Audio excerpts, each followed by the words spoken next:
Hello दोस्तों, प्यारे साथियों। आज जो है टॉपिक्स है चौथे चरण की शिक्षक बहाली से रिलेटेड। तो चौथे चरण की शिक्षक की बहाली जो है जल्द होगी, शिक्षा मंत्री का बयान आया है।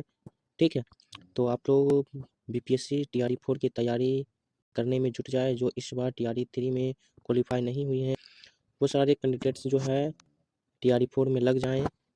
कब तक आपका जो है वैकेंसी आने वाला है, तो यहाँ पर देख लीजिए। शिक्षा मंत्री सुनील कुमार ने कहा, तो ये याद रख लीजिए, शिक्षा मंत्री बिहार के कौन है? सुनील कुमार है।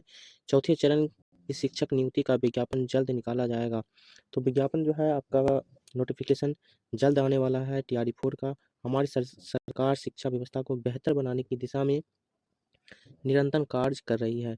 उन्होंने कहा कि सक्षमता परीक्षा पास कर 2,50,000 से अधिक नियोजित शिक्षक अब विशिष्ट शिक्षक बन गए हैं। तो कितने विशिष्ट शिक्षक बन गए हैं? 2,50,000 से अधिक।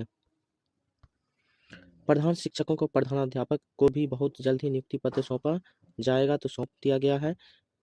तो मंत्री बुधवार को जनता दल यू के प्रदेश कार्यालय में मीडिया से बातचीत की ये जानकारी दी है। तो मंत्री जो हैं सुनील कुमार, शिक्षा मंत्री, इन्होंने जो है बुधवार को जनता दल यूनाइटेड के प्रदेश कार्यालय में जो है मीडिया से बातचीत की कि बीपीएससी टीआरई 4 जल्द आपका जो है नोटिफिकेशन विज्ञापन निकाला जाएगा।